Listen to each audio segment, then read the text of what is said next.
Hello cooking crazy channel में तमारू स्वागत है।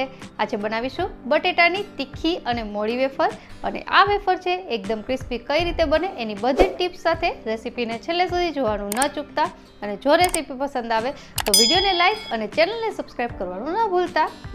तो अहीं मैं 5 मोटी साइजना बटेटा लीधा छे जे अत्यारे वेफर माटे मळे छे ए लीधा छे। तमे कोई पण बटेटा मोटी साइजना लई शको, जेनी मैं छाल उतारी लीधी छे।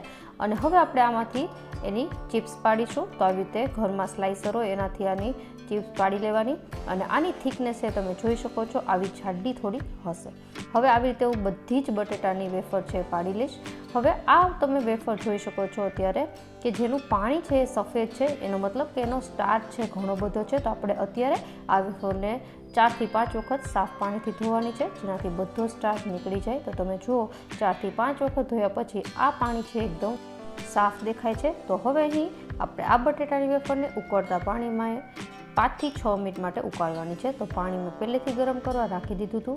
हवे आपणे बटेटानी वेफर नाखी अने 5 થી 6 मिनिट माटे उकाળી लेशुं।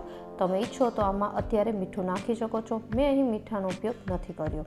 हवे तमे जोई शको छो के 5 થી 6 मिनिट पछी बटेटानी वेफर छे थोड़ी सॉफ्ट थवा लागी छे। तो हवे ने एक वासणमां काढी लेशुं।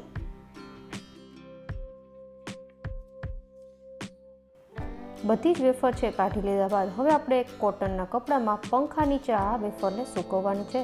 तो आ वेफर खूब ज गरम होवाना लीधे पहेला एने આવી રીતે झारानी मददथी पाथरी देवानी, त्यारबाद एने एक एक करीने छूटी पाड़ी देवानी अने पंखो छे एने फास्ट राखवानो, जेनाथी आ वेफर छे ए 15 થી 20 मिनिटमां सुकाई जाय। तो 15 થી 20 मिनिट पछी आपणे चेक करीए तो वेफर ड्राय थई गई छे, एकदम सुकाववानी नथी, बस आवी वेफर सुकाई जाय एटले एने तળી लेशुं।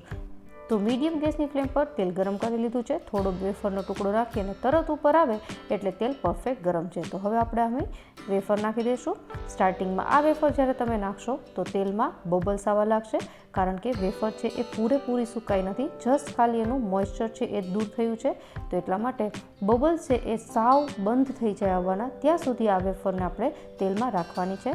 तो धीमे धीमे बबल्स ओछा थवा लाग्या छे अने त्यारे आपणे हवे एमां मीठुं एड करी देशुं। आ प्रोसेस है ए दरेक वखते तमे वेफर तळो त्यारे उपरथी एड करता जवानुं अने त्यारबाद हवे आपणे आ वेफरने क्रिस्पी थाय त्यां सुधी तળી लेवानी छे। एक बेच तळता मीडियम फ्लेम पर मने 8 થી 10 मिनिट जेवो समय लागे छे। मीडियम गैसनी फ्लेम पर ज आ वेफर तळवी, लो फ्लेम पर तळशो तो तेल रही जशे अने हाई फ्लेम पर ए ब्राउन थवा लागशे। तो तमे जोई शको छो एकदम सफेद कलरनी जेम बजारमां मळे एवी आपणी आ वेफर छे तैयार थई गई छे। तो आपणी आ पहेली बेच तैयार थई गई छे। हवे आपणे एने काढी लेशुं अने सेम प्रोसेसथी बीजी बधी बेच छे तैयार करी देवानी छे। અહીં બબલ્સ છે એ તેલમાં આવવાના સાવ બંધ થઈ જાય ત્યારબાદ જ વેફર છે કાઢી લેવાની। તો અહીં મેં આ પેલી બેચ છે કાઢી લીધી છે અને સેમ પ્રોસેસથી બીજી બધી વેફર છે હું કરી લઈશ। તો સેમ પ્રોસેસથી બધી જ વેફર છે તળાઈને તૈયાર થઈ ગઈ છે। હવે આપણે આમાંથી બનાવીશું તીખી વેફર।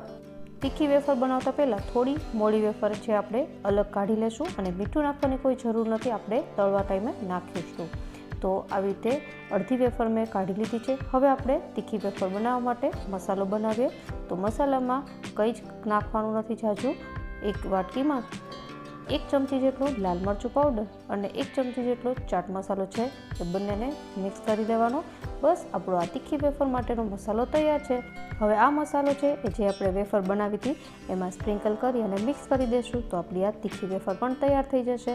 આ તીખી અને મોડી વેફર છે એ 1 મહિના સુધી ખરાબ નથી થતી, તો તમે એરટાઇટ કન્ટેનરમાં એને સ્ટોર કરી શકો છો। એક વખત આ રીતથી સ્ટેપ બાય સ્ટેપ જો તમે પહેલી વખત પણ આ વેફર બનાવશો તો પણ તમારી વેફર પરફેક્ટ બનશે। તો આશા રાખું કે રેસીપી જરૂરથી પસંદ આવી હશે। મળીએ નવી રેસીપી સાથે, ત્યાં સુધી બાય।